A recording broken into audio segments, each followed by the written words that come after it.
সম্মানিত গাইস, সবাই কেমন আছেন? আমাদের এই ভিডিওটা আসলে আমি কখনো ভাবিনি আমাদের এই ডিএসবি মিডিয়া চ্যানেলে আমি প্রচার করব। কারণ হচ্ছে আমাদের এই চ্যানেলটা শুধু শর্ট ফিল্ম ভিডিও, ব্লগের জন্য আমরা ব্যবহার করে থাকি বা ফানি ভিডিওর জন্য। কিন্তু এই ভিডিওটা একটু আমাদের সবার প্রয়োজন, তাই আমি এই ভিডিওটা আপনাদের মাঝে নিয়ে আসলাম। আজকের ভিডিওটি হচ্ছে আমরা সবাই একটা কিবোর্ড ব্যবহার করি, রিডমিক কিবোর্ড। তো আসলে এই কিবোর্ডের ব্যাকগ্রাউন্ডে কিন্তু একটা ইমেজ বা ছবি লাগানো যায়, সেটা হোক আপনার ব্যক্তিগত ছবি, আপনার বাচ্চার ছবি বা বিভিন্ন যে কোনো একটা ছবি লাগানো যায়। তো এটা আমাদের সবাই স্মার্টফোন ব্যবহার করি, সবাই কিন্তু ব্যাকগ্রাউন্ডে এই ছবিটা লাগাতে পারি, কারণ যেহেতু আমরা রিডমিক কিবোর্ডটা ব্যবহার করি। সো আমি আজকে দেখাবো কিভাবে একটা রিডমিক কিবোর্ডে আপনার ছবিটা লাগানো যায়। চলুন কথা না বলে আমি এখনই কাজটা শুরু করি, আপনাকে প্র্যাকটিক্যাল দেখিয়ে দিই। চলুন, লেটস গো।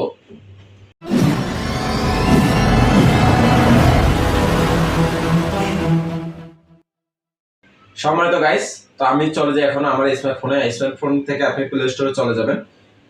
প্লে স্টোরে আসার পর এখানে সার্চ করবেন রিডমিক রিডমিক ক্লাসিক কিবোর্ড নামে এই অপশনটাতে ক্লিক করলাম। করার পর আমি এটাকে এখান থেকে ইনস্টল করবো। তো ইনস্টল আমি লেখার উপর ক্লিক করলাম। তো ইনস্টল হতেছে, আমি কিছুক্ষণ সময় নেব ইনস্টল হওয়ার জন্য। আমার ইনস্টল প্রায় হয়ে গেছে। সম্মানিত গাইস, আপনারা দেখতে পাচ্ছেন কিভাবে এত সুন্দর করে এত দ্রুত ইনস্টল হচ্ছে। তো আমি এটাকে এখন ওপেন করব। ওপেনে ক্লিক করলাম।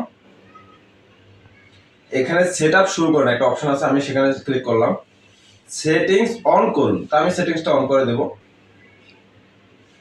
অন করার পর এখানে যে অপশনগুলো আছে এখান থেকে আমি রিডমি ক্লাসিক কিবোর্ড এই অপশনটাকে অন করে দিলাম।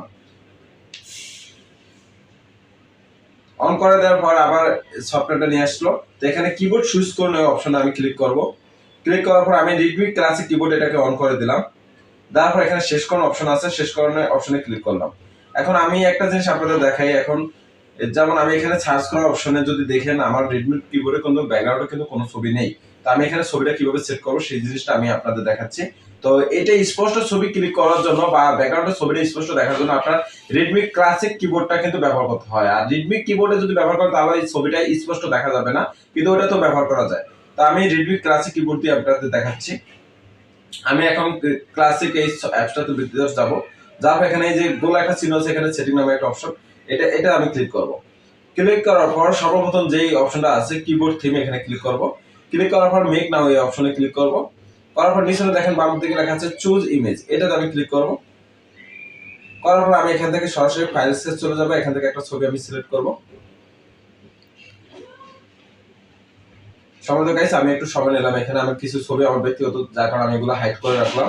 আমি এখান থেকে প্রথম একটা ছবি, আমার ছবিটা নিয়ে নিলাম। নেওয়ার পর এটাকে আমি এখান থেকে কেটে মাপ অনুযায়ী আমি এটাকে নিয়ে নেব। তো এটাকে আমি নিলাম। এখানে গ্রুপ লেখার অপশন আছে ডান পাশে উপরে দেখেন, এখানে আমি ক্লিক করলাম। করার পর দেখেন ছবিটা দেখা যাচ্ছে কিন্তু এটা স্পষ্ট না।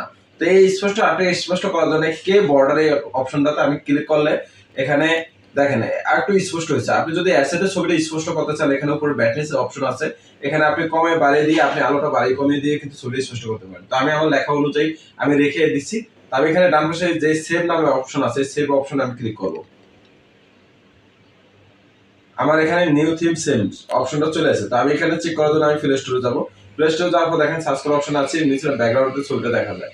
সম্মানিত গাইস, আজকের ভিডিওটা এই পর্যন্ত। কিভাবে ব্যাকগ্রাউন্ডের ছবিটা লাগানো যায় আপনাদের দেখাচ্ছি। যদি ভালো লাগে অন্তত আমাদের যারা চ্যানেলে সাবস্ক্রাইব করা তারা তো অবশ্যই করা, তাদেরকে অসংখ্য ধন্যবাদ। আর যারা নতুন আমাদের এই ভিডিওটা দেখছেন অবশ্যই আমাদের চ্যানেলটাকে সাবস্ক্রাইব করবেন, সেই সাথে আমাদের চ্যানেলটাকে ভিজিট করবেন, কারণ আমরা এখানে শর্ট ফিল্ম ফানি ভিডিও করে থাকি। ধন্যবাদ, ভালো থাকবেন, সুস্থ থাকবেন, সুন্দর থাকবেন। আল্লাহ হাফেজ, আসসালাম।